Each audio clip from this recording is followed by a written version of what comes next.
아들 상견례 자리에 갔더니 사돈 자리에 전 남편이 앉아 있었다고요? 그날 물 한 컵이 날아갔고 30년 묻어둔 비밀이 폭발했습니다. 그리고 보름 뒤 또 다른 어머니는 100억씩 유산을 나눠줬는데 결국 아들들에게 맞아 숨졌습니다. 용서로 살아난 집과 돈으로 무너진 집, 그 해봄, 제 상담실에 동시에 들어온 두 사건의 결말을 지금 말씀드리겠습니다.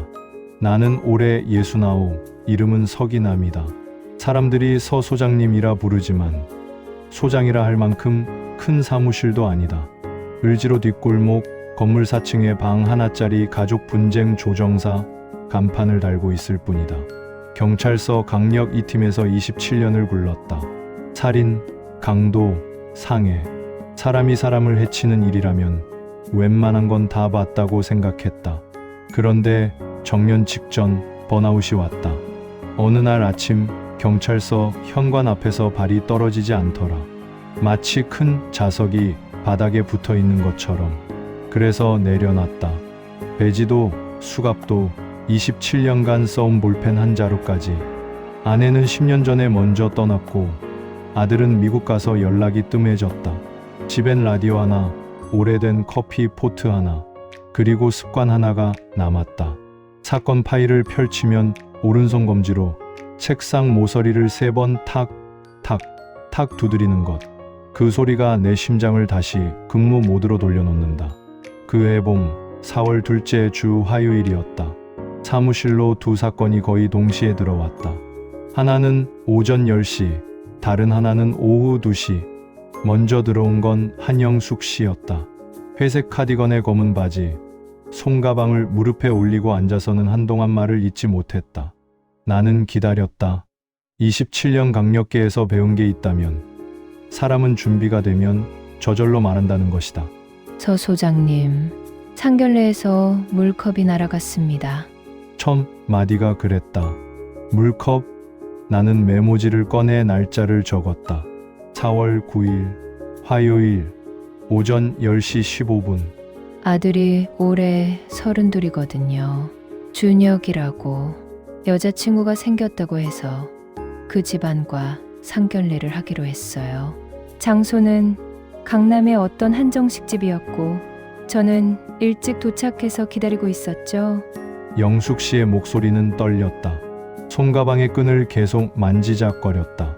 문이 열리면서 여자 쪽 가족이 들어왔는데 아빠라고 소개받은 분이 제 옆에 앉는 거예요.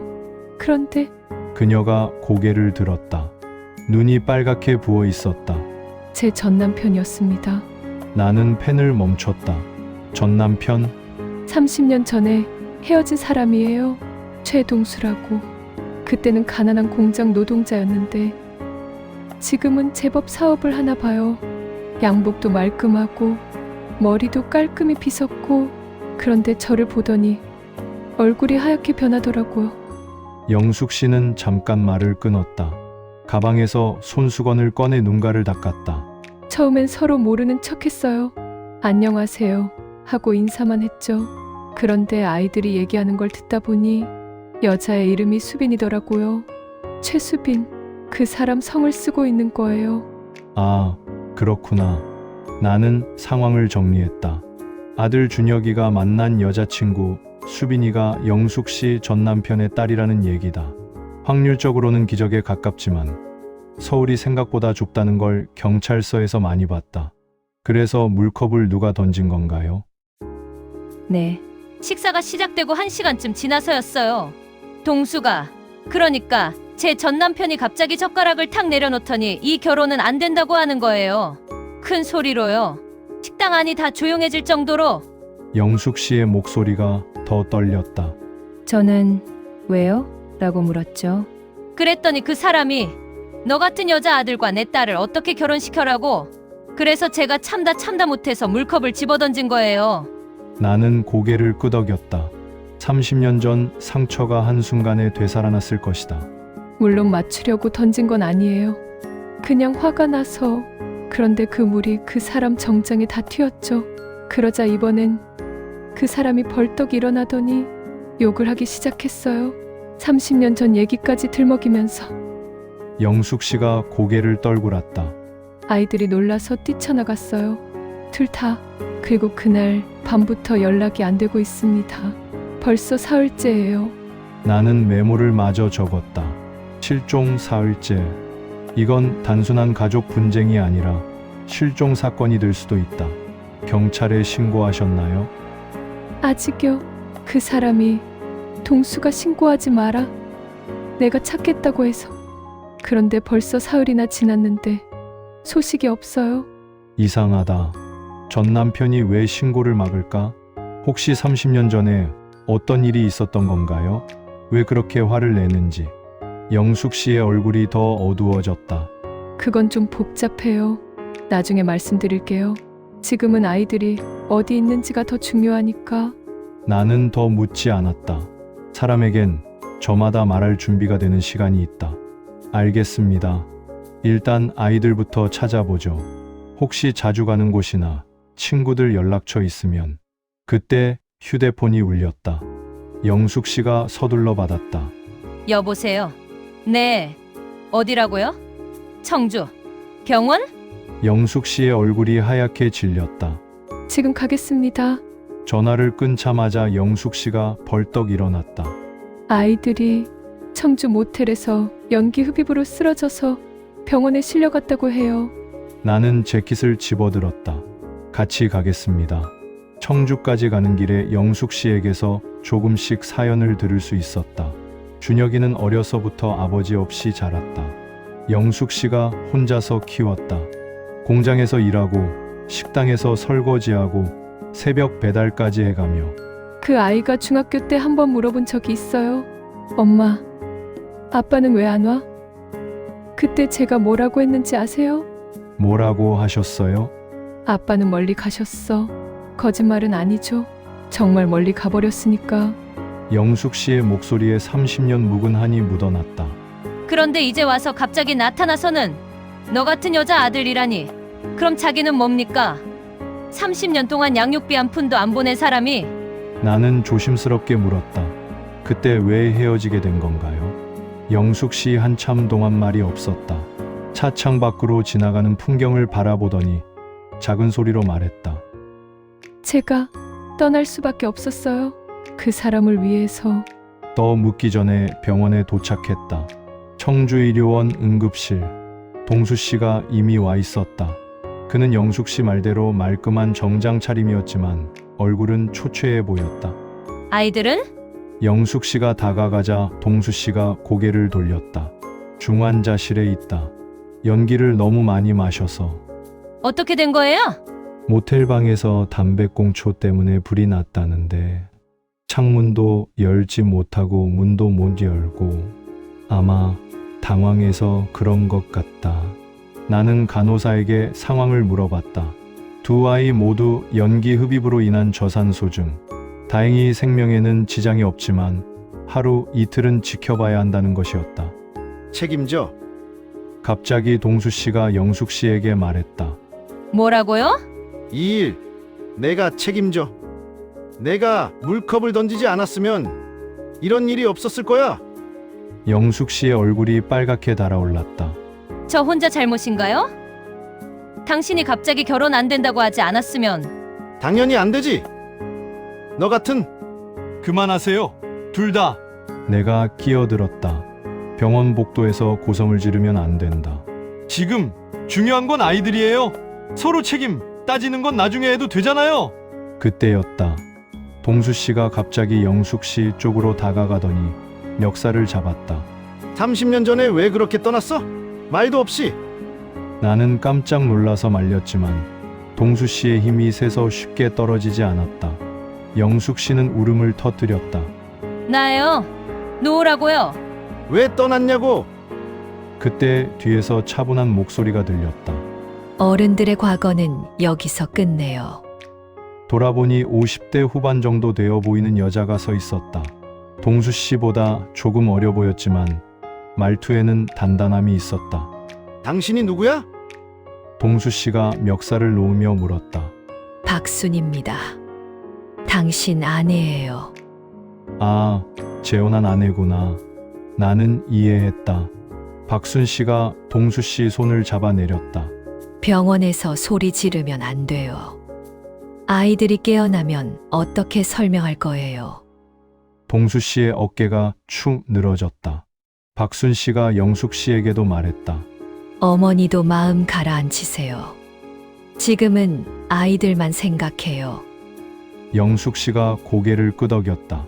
그때 간호사가 와서 면회가 가능하다고 알려줬다. 중환자실 유리창 너머로 두 아이가 산소 마스크를 끼고 누워있는 모습이 보였다. 준혁이와 수빈이 서로 손을 잡고 있었다. 영숙 씨가 유리창에 손을 대며 흐느꼈다. 동수 씨도 주먹을 꽉 쥐고 있었다. 미안해. 아이들아, 누가 한 말인지 모르겠다. 둘 다 중얼거렸을지도 모른다. 그날 밤 나는 병원 근처 여관에서 잤다. 새벽 3시쯤 전화가 왔다. 아이들이 깨어났다는 소식이었다. 다행히 두 아이 모두 큰 후유증은 없었다. 다만 준혁이가 우리 결혼 못하는 거죠? 라고 물었을 때 4명의 어른은 대답하지 못했다. 그날 오후 영숙 씨와 동수 씨 그리고 박순 씨를 내 사무실로 불렀다. 아이들은 병원에서 하루 더 지켜보기로 했다. 이제 얘기해보죠. 30년 전에 뭐가 있었는지. 동수 씨가 먼저 입을 열었다. 그때 우리는 정말 사랑했어요. 그날 오후 사무실에는 묘한 긴장감이 흘렀다. 영숙 씨는 창가 의자에, 동수 씨는 소파에, 박순 씨는 동수 씨 옆에 앉아 있었다. 나는 책상 모서리를 탁, 탁, 탁 3번 두드리고 메모지를 펼쳤다. 30년 전 얘기를 해보죠. 동수 씨가 깊게 숨을 쉬었다. 그때 나는 정말 가난했어요. 공장에서 용접 일을 했는데 하루 벌어서 하루 먹고 사는 형편이었습니다. 그런데 영숙이는 달랐어요. 대학까지 나왔고 교사였고 나보다 훨씬 나은 사람이었죠. 영숙 씨가 고개를 저었다. 그런 게 중요한 게 아니었어요. 저는 당신이 좋았어요. 성실하고 착하고. 착하긴 뭐가 착해. 나는 그때 성질도 더러웠고 술도 많이 마셨고. 동수 씨가 말을 끊었다. 무언가 더 큰 상처가 있는 것 같았다. 나는 기다렸다. 사람의 마음에는 저마다 문이 있다. 급하게 열려고 하면 더 단단히 잠긴다. 그때 나에게 형이 하나 있었습니다. 동수 씨의 목소리가 갑자기 작아졌다. 김정우. 나보다 5살 위였는데 군대에서 만난 사이였습니다. 혈육은 아니지만 정말 친형처럼 지냈어요. 그 사람이 없었으면 내가 사람 구실도 못했으렵니다. 영숙 씨의 표정이 변했다. 뭔가 알고 있는 듯한 표정이었다. 정우 형은 정말 좋은 사람이었어요. 나보다 먼저 제대해서 대구에서 택시 운전을 했는데 내가 힘들 때마다 도와줬어. 돈도 빌려주고 일자리도 소개해주고. 동수 씨가 잠깐 말을 멈췄다. 눈이 빨갛게 변했다. 그런데 1994년 겨울 팔공산에서 사고가 났습니다. 나는 펜을 멈췄다. 1994년, 30년 전이다. 무슨 사고요? 산악회 모임이었어요. 정우 형이 다니던 산악회에서 겨울 산행을 간다고 해서 나도 따라갔는데 그런데 갑자기 눈사태가. 동수 씨의 목소리가 떨렸다. 나는 발을 헛디뎌서 절벽 아래로 떨어질 뻔했어요. 그런데 정우 형이 내 손을 잡아줬는데 그러다가 형이. 영숙 씨가 눈을 감았다. 이미 알고 있는 이야기인 것 같았다. 형이 떨어졌어. 나를 살리려다가. 사무실이 조용해졌다. 에어컨 소리만 웅웅거렸다. 그래서 죄책감에 영숙 씨를 떠난 건가요? 아니요. 동수 씨가 고개를 저었다. 그게 아니라 그때 병원에 형수님이 오셨어요. 정우 형, 형수님이. 나는 고개를 갸웃했다. 형수님이 뭐라고 하셨는데요? 동수 씨가 영숙 씨를 바라봤다. 영숙 씨는 여전히 눈을 감고 있었다. 형수님이 영숙이가 임신한 걸 알고 계셨어요. 뭐라고? 나는 메모를 하려다 펜을 멈췄다. 영숙이가 임신했는데 형수님이 와서 내 아이를 낳으면 내 남편이 죽은 게 될 것 같. 제발 다른 곳으로 가 달라고 하셨어요. 영숙 씨가 눈을 떴다. 눈물이 흘렀다. 형수님이 울면서 내 남편은 자식도 못 낳고 죽었는데 당신들은 행복하게 살면 안 된다고. 나는 이해할 수 없었다. 왜 그런 말을? 형수님은 아이를 못 가지셨던 건가요? 영숙 씨가 고개를 끄덕였다. 결혼한 지 10년이 넘었는데 아이가 없었어요. 그래서 더 그러셨나 봐요. 남편까지 잃고 나니까 저희가 미웠던 것 같아요. 동수 씨가 주먹을 꽉 쥐었다. 나는 그때 영숙이를 지켜주지 못했어요.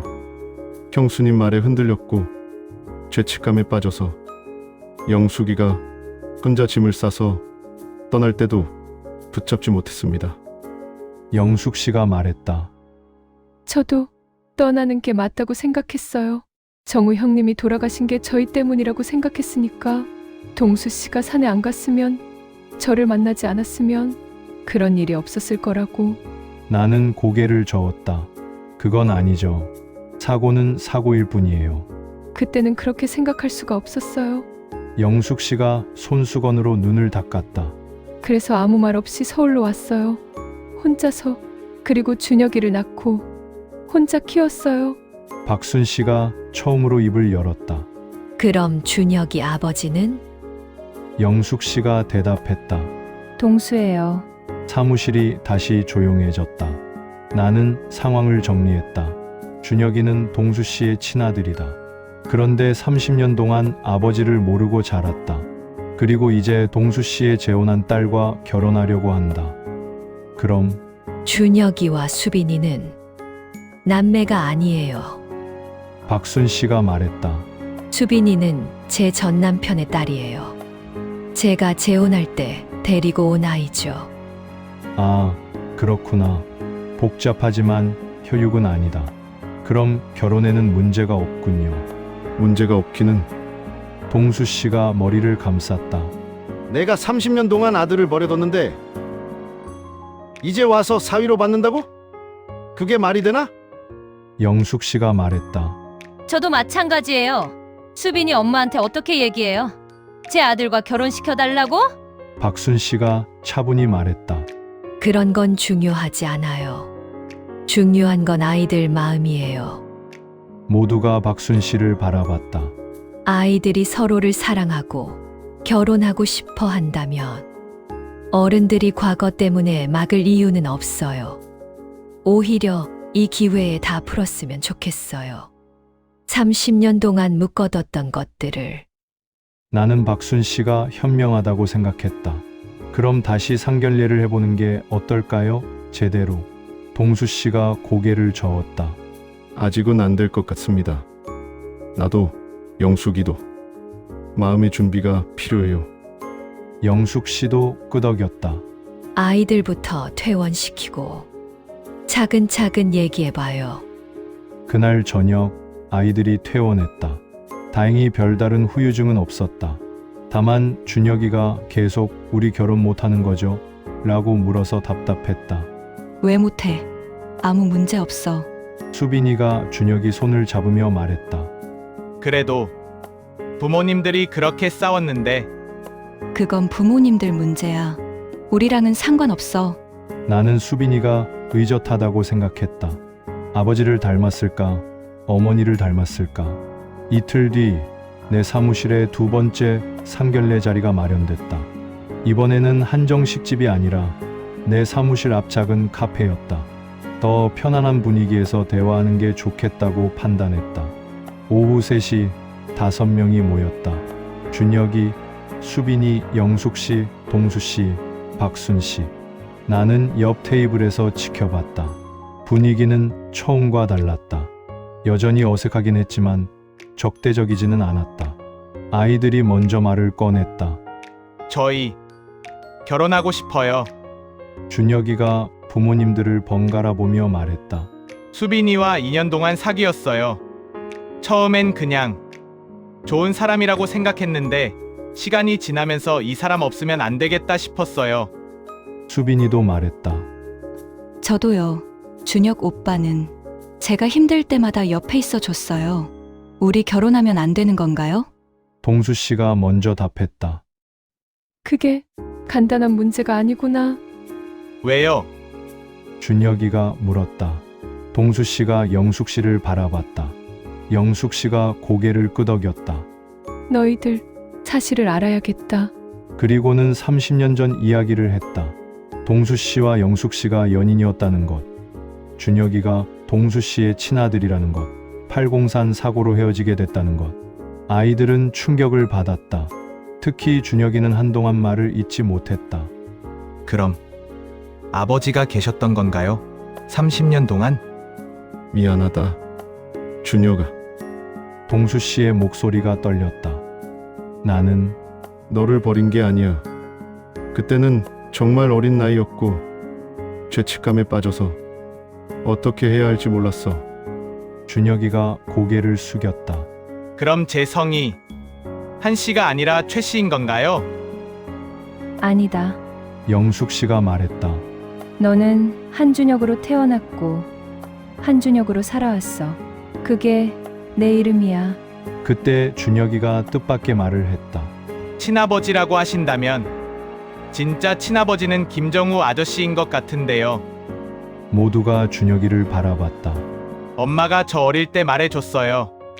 아버지는 김정우라고 착한 사람이었는데 일찍 돌아가셨다고. 그래서 저는 계속 김정우가 제 아버지인 줄 알았어요. 동수 씨의 얼굴이 하얗게 변했다.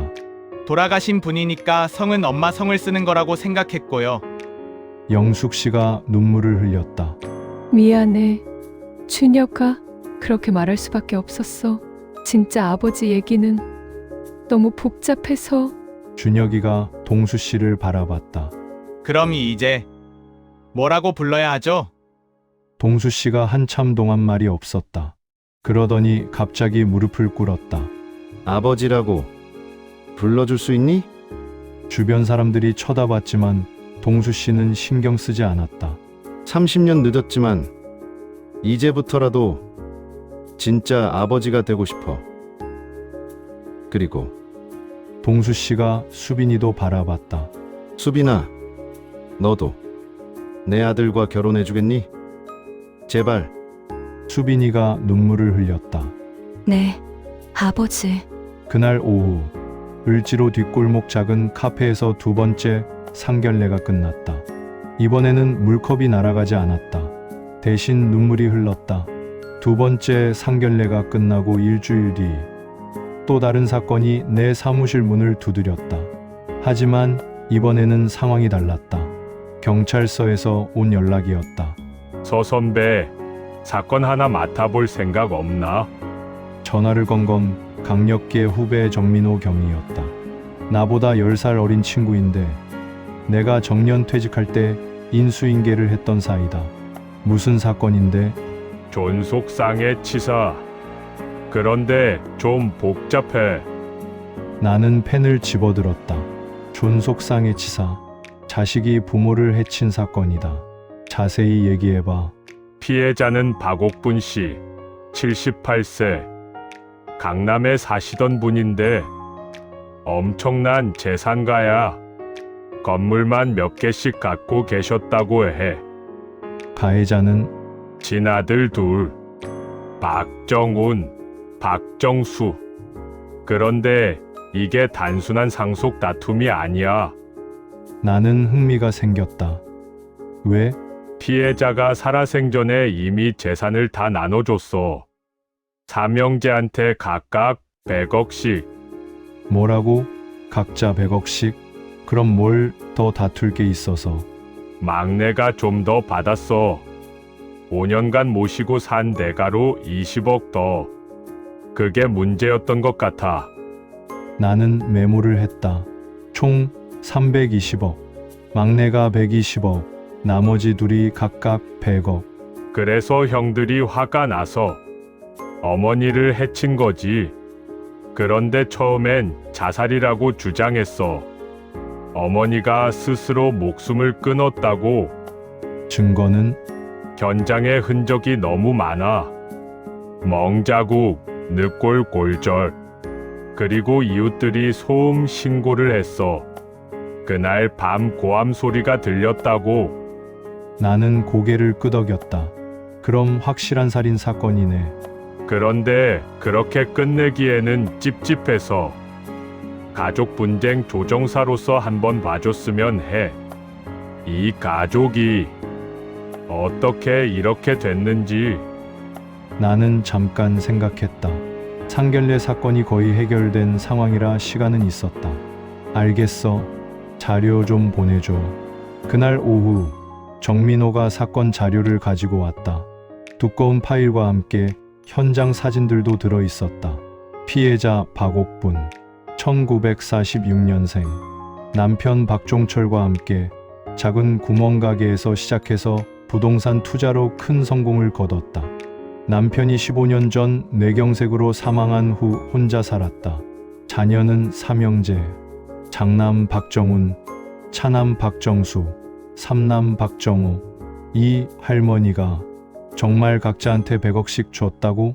증 여세까지 다 내면서 줬어. 작년에. 그런데 막내한테만 20억을 더 줬지. 나는 현장 사진을 봤다. 강남의 고급 아파트, 거실에 쓰러져 있는 할머니, 주변에 깨진 유리컵과 뒤엉킨 서류들. 막내는 어디 있어? 구속됐어. 하지만 이 친구는 좀 다른 것 같아. 어떻게? 유일하게 112 신고를 한 게 막내 며느리야. 박정호 아내 김미영 씨. 이 사람이 없었으면 사건이 은폐될 뻔했어. 나는 고개를 끄덕였다. 형들은 뭐라고 해? 끝까지 어머니가 스스로라고 우겨. 그런데 현장 증거가 너무 명확해. 포렌식 결과도 나왔고. 나는 파일을 넘겨봤다. 이상했다. 이렇게 많은 돈을 받고도 왜 더 원했을까? 혹시 피해자가 치매나 인지장애가 있었나? 아니야. 멀쩡했어. 증여할 때도 정신이 또렷했다고 법무사가 증언했어. 그럼 뭐가 문제였을까? 내가 직접 만나보고 싶어. 막내 며느리. 김미영 씨? 가능해. 참 고인이니까. 다음날 오전 김미영 씨를 만났다.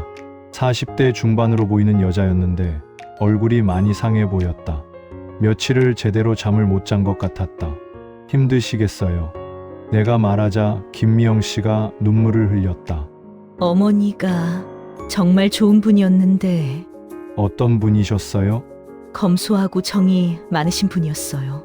돈이 많으셔도 자랑하거나 그런 적이 없으시고 항상 자식들 걱정만 하셨어요. 김미영 씨가 손수건으로 눈을 닦았다.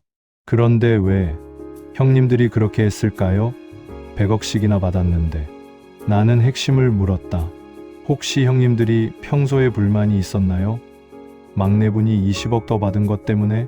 김미영 씨가 고개를 끄덕였다. 네, 작년 추석 때부터 분위기가 이상했어요. 큰형님이 왜 정만 더 줬냐고 따졌거든요. 어머님이 뭐라고 하셨어요? 어머니는 5년 동안 고생했으니까 당연하다고 하셨어요.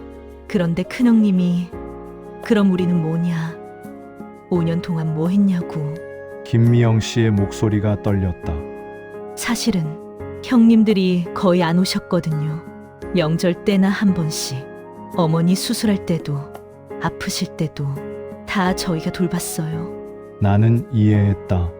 돈은 똑같이 받았지만 마음은 공평하지 않았던 것이다. 그날 밤에 무슨 일이 있었는지 얘기해 보세요. 김미영 씨가 깊게 숨을 쉬었다. 저는 아이들 학원에 데리러 나갔다가 늦게 들어왔어요. 8시쯤? 그런데 집에서 고함 소리가 들리더라고요. 누구 목소리였어요? 큰형님, 둘째 형님 목소리였어요. 어머니, 이거 다시 나누셔야 해요. 이런 소리가. 김미영 씨가 눈을 감았다. 급하게 현관문을 열고 들어갔더니 어머니가 거실 바닥에 쓰러져 계시고 형님들은 서류를 뒤지고 있었어요. 그때 어머님 상태는 의식이 없으셨어요. 호흡도 불규칙하고. 그래서 바로 119에 신고했죠. 형님들은 뭐라고 했어요? 신고하지 마라. 우리가 알아서 한다고. 그런데 어머니가 그렇게 쓰러져 있는데 병원에도 안 모시고. 이상하잖아요. 나는 고개를 끄덕였다. 그래서 112에도 신고하신 거고요. 네, 뭔가 잘못됐다고 생각했어요. 김미영 씨가 다시 눈물을 흘렸다. 어머니는 정말 자식들을 사랑하셨거든요. 그런데 그 사랑이 말을 잇지 못했다. 나는 그날 오후 구치소로 향했다. 막내 박정호를 만나기 위해서였다. 박정호는 40대 후반으로 보였는데 형들과는 분위기가 달랐다.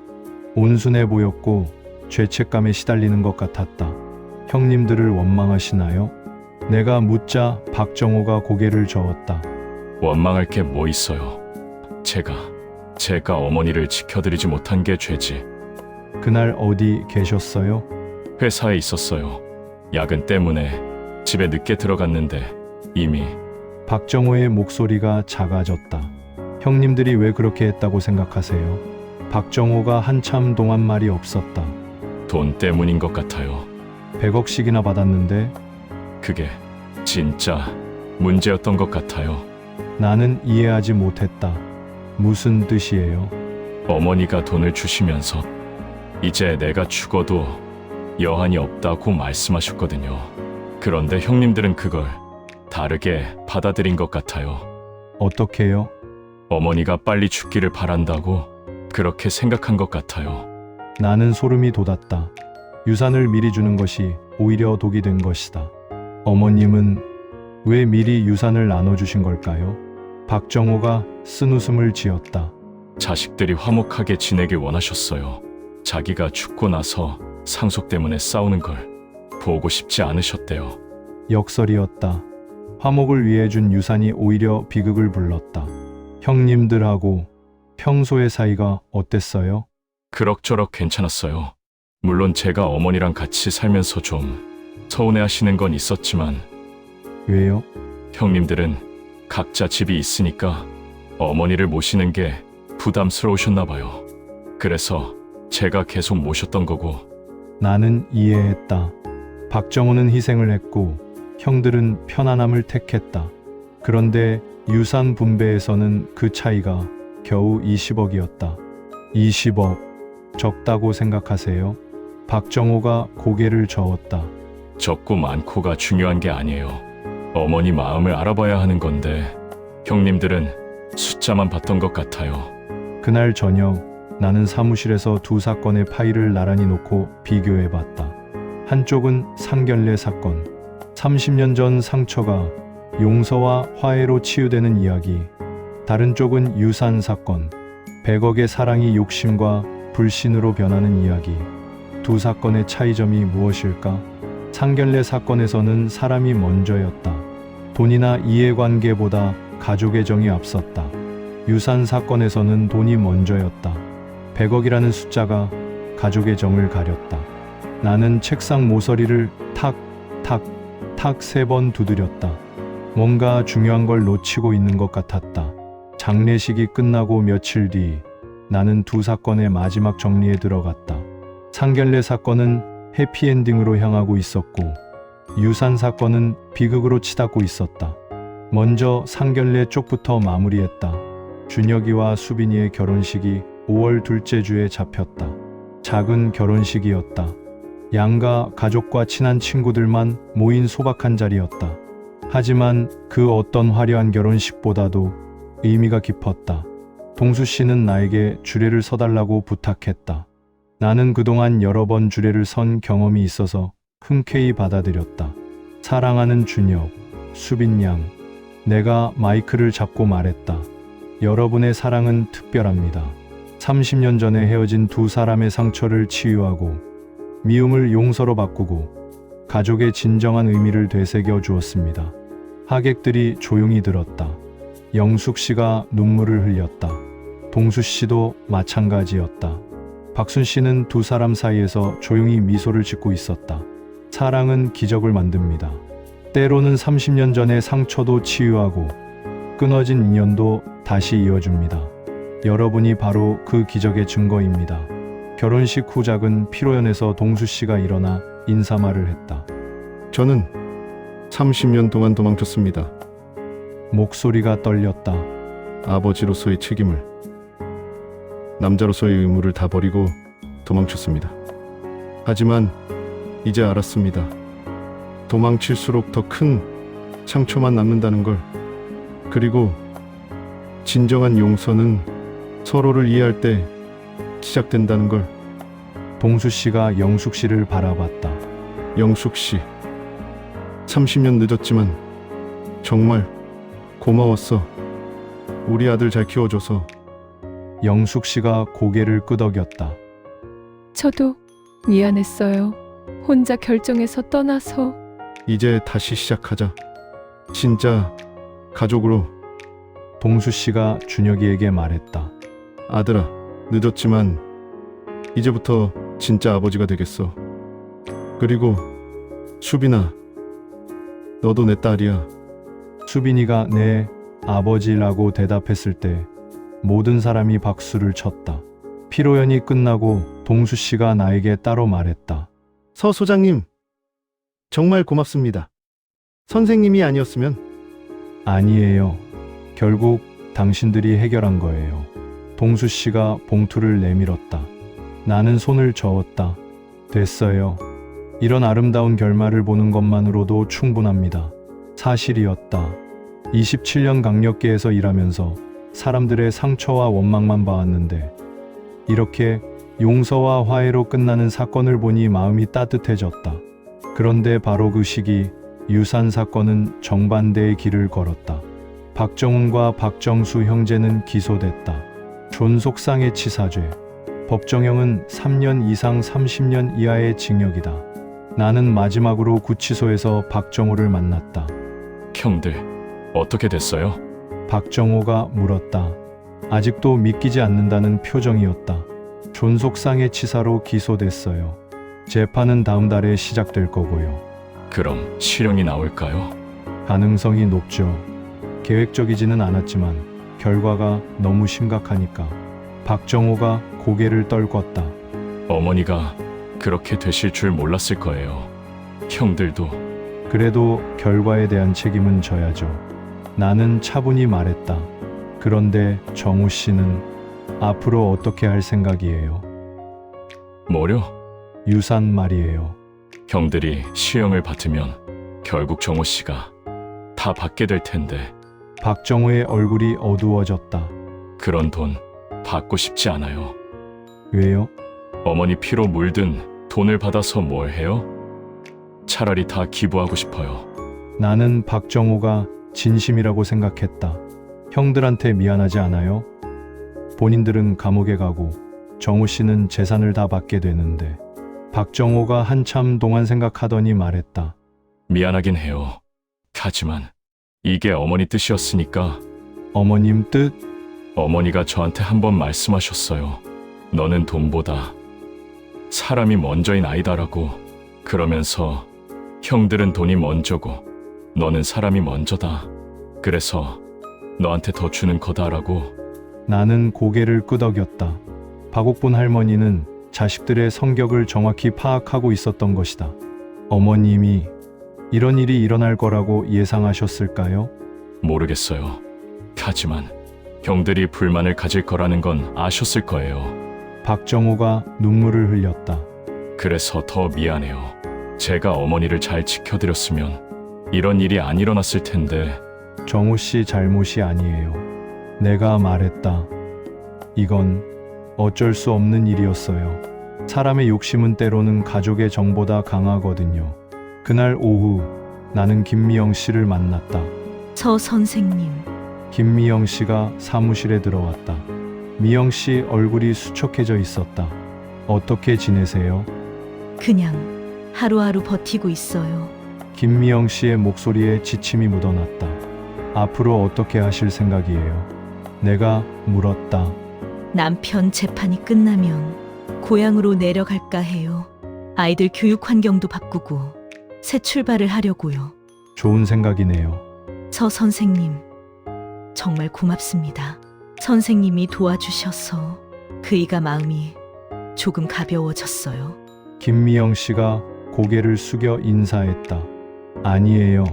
김미영 씨가 용기를 내서 신고하지 않았으면 이 사건은 영원히 묻혔을 거예요.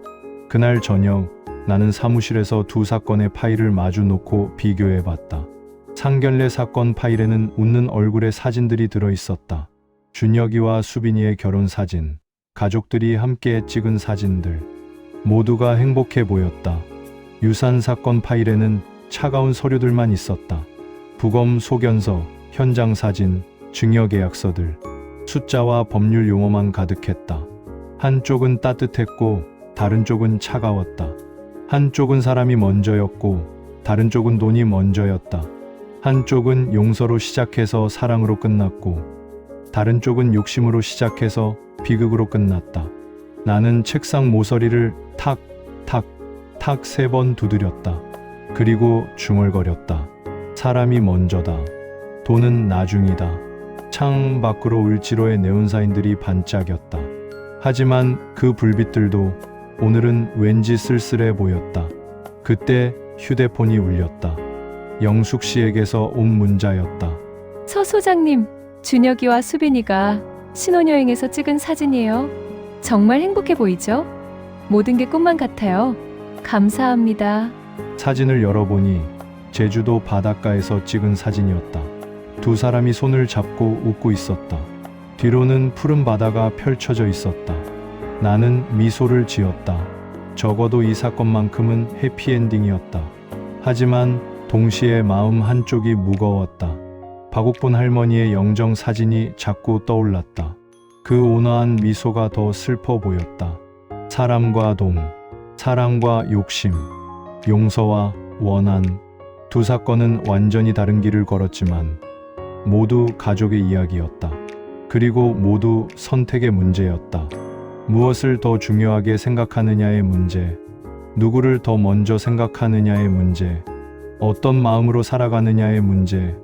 나는 두 파일을 정리하며 생각했다. 내일은 또 어떤 사건이 내 문을 두드릴까? 또 다른 가족의 아픔이 들어올까? 아니면 또 다른 기적이 찾아올까? 어쨌든 나는 준비되어 있었다. 사람들의 상처를 어루만지고 끊어진 인연을 이어주고 이웃 마음을 따뜻한 마음으로 바꿔주는 일을 계속할 것이다. 그것이 69세 노인이 할 수 있는 마지막 봉사였다. 6개월 후 가을이 왔다. 박정훈과 박정수는 각각 7년과 5년의 실형을 선고받았다. 예상보다 무거운 형량이었다. 재판부는 피해자가 78세 고령의 친모임에도 불구하고 금전적 이해관계로 폭행을 가한 점이 매우 죄질이 나쁘다고 판시했다. 마지막 면담에서 나는 두 형제에게 한마디만 했다. 어머니는 유산으로 당신들을 사랑한 게 아닙니다. 당신들은 유산으로 어머니를 평가했고요. 대답은 없었다. 유리병 너머로 두 사람은 그저 고개만 숙이고 있었다. 박정호는 어머니의 모든 유산을 사회에 기부했다. 320억 전액을 노인복지재단과 고아원에 나눠서 기부했다. 어머니가 원하시는 일일 거예요. 박정호는 담담히 말했다. 돈으로 시작된 비극을 돈으로 끝내고 싶지 않았어요. 어머니의 돈이 정말 필요한 곳에 쓰이길 바라요. 김미영 씨는 아이들과 함께 충청도 고향으로 내려갔다. 가끔 안부 전화가 왔는데 목소리가 점점 밝아지고 있었다. 아이들이 시골 생활을 너무 좋아해요. 공기도 좋고 할머니 할아버지들도 많이 계셔서 서울보다 훨씬 정겨워요. 한편 상견례 사건의 주인공들은 완전히 다른 길을 걸었다. 준혁이와 수빈이 부부는 첫 아이를 임신했다. 아들이라고 했다. 이름은 벌써 정했다고 한다. 김정우. 할아버지 김정우의 이름을 따서 지었다. 아이가 자라서 할아버지 얘기를 물어보면 용감하고 착한 사람이었다고 말해줄 거예요. 준혁이가 말했다. 그리고 할아버지 덕분에 우리 가족이 다시 만날 수 있었다고도요. 동수 씨와 영숙 씨는 같은 동네로 이사했다. 사돈끼리 이웃이 된 것이다. 박순 씨의 제안이었다. 이제 진짜 가족이 됐으니까 가까이 살자. 손자도 태어날 텐데 할머니, 할아버지들이 다 가까이 있어야지. 그들은 일주일에 두세 번씩 함께 식사를 했다. 영숙 씨가 밑반찬을 만들어 가져다 주고 박순 씨가 국을 끓여 나눠주고 동수 씨가 장을 받아 나누는 일상이었다. 마치 한 집안 식구처럼. 30년 전에 이렇게 살았으면 좋았을 텐데.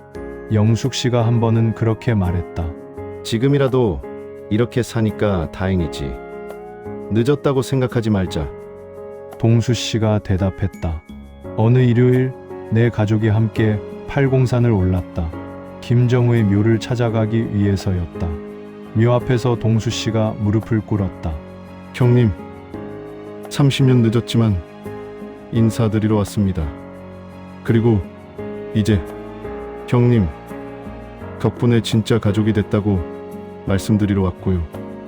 영숙 씨도 꽃을 올리며 말했다. 정우 형님, 고마웠어요. 형님이 있었기에 우리가 만날 수 있었고 준혁이도 태어날 수 있었어요. 준혁이와 수빈이도 절을 올렸다. 할아버지, 저희 결혼 축하해 주세요. 그리고 곧 태어날 아기도 지켜봐 주세요. 그날은 날씨가 좋았다. 하늘이 맑고 바람이 선선했다. 산 아래로 내려다 보이는 대구 시내가 평화로워 보였다. 형님도 좋아하실 거예요. 우리가 이렇게 화목하게 지내는 모습. 동수 씨가 말했다. 산을 내려오는 길에 준혁이가 내게 말했다. 나는 고개를 끄덕였다. 그래야겠구나. 좋은 이야기는 나누어야지. 지금은 이 두 사건을 정리하는 게 먼저다. 그날 저녁 사무실 문을 닫고 전기 포트를 올렸다.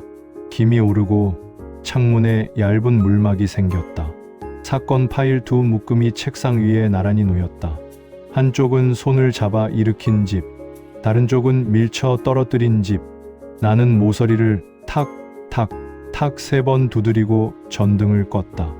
혼잣말이 새어나왔다. 살아있을 때 제발 사람을 먼저 주세요. 돈은 나중에 두세요. 가족은 피로만 이어지는 게 아니다. 사랑으로, 책임으로, 용서로 이어진다. 돈은 사랑을 대체하지 못한다. 오히려 때로는 사랑을 가린다. 100억을 받고도 불만인 사람이 있고 30년 늦은 사과를 받고도 감사한 사람이 있다. 차이는 무엇일까? 마음이다. 마음가짐이다. 사람을 먼저 보는 마음, 돈을 나중에 두는 마음, 용서할 줄 아는 마음, 책임을 질 줄 아는 마음. 상견례에서 물컵이 날아갔지만 결국 두 손이 맞잡혔다.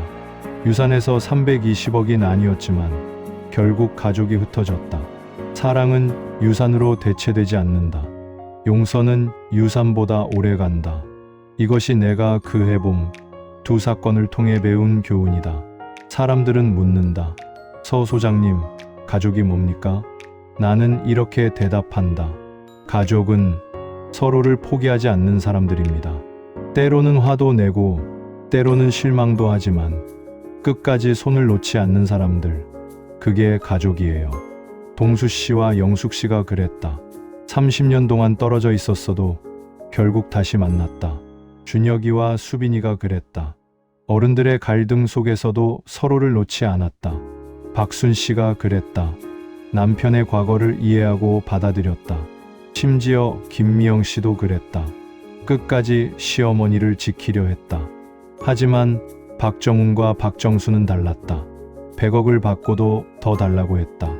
어머니보다 돈이 먼저였다. 결과는 정반대였다. 한쪽은 가족이 늘어났다. 동수 씨는 아들을 되찾았고 영숙 씨는 딸을 얻었다. 곧 손자도 생길 예정이다. 다른 쪽은 가족이 줄어들었다. 어머니는 돌아가셨고 형제는 감옥에 갔다. 남은 건 돈뿐이었는데 그마저도 기부했다. 올해도 어김없이 추석이 다가온다.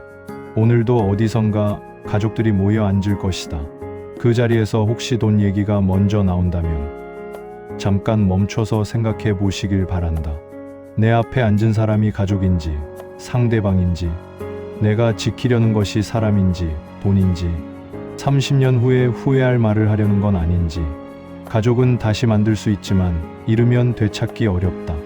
돈은 다시 벌 수 있지만 가족은 돈으로 살 수 없다. 준혁이가 말했듯이 이 이야기가 비슷한 상처를 가진 분들에게 작은 희망이 되길 바란다. 늦었다고 생각하지 말자. 용서는 언제든 할 수 있고 화해는 언제든 가능하다. 중요한 건 먼저 손을 내미는 용기다. 그리고 기억하자. 사람이 먼저다. 돈은 나중이다. 이 이야기가 누군가에게 작은 교훈이 되길 바라며 펜을 놓는다. 이 이야기가 공감되셨다면 구독과 좋아요 부탁드립니다.